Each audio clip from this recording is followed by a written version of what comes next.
Hello everyone, in this video I'm going to show you how to change your Yahoo password. So first of all, open up Google.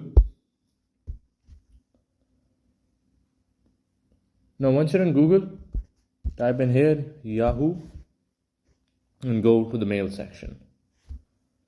Now after you've clicked on it, click on these three dots at the top right here, and in here select this option saying desktop site. Now after you're here, I'm just going to zoom in a bit. Click on your profile picture at the top right here, and in here click on overview. Now once you're in the overview section, click on change password right here, click on it.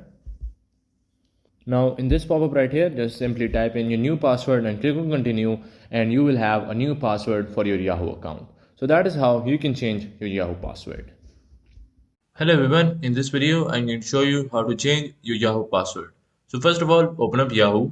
Now once you're at Yahoo, click on your profile picture at the top right corner right here, and in here click on overview below account.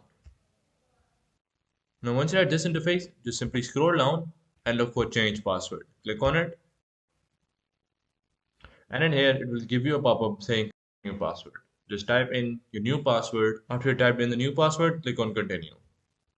And after that, your Yahoo password would be completely changed. So that is how you can change your Yahoo password.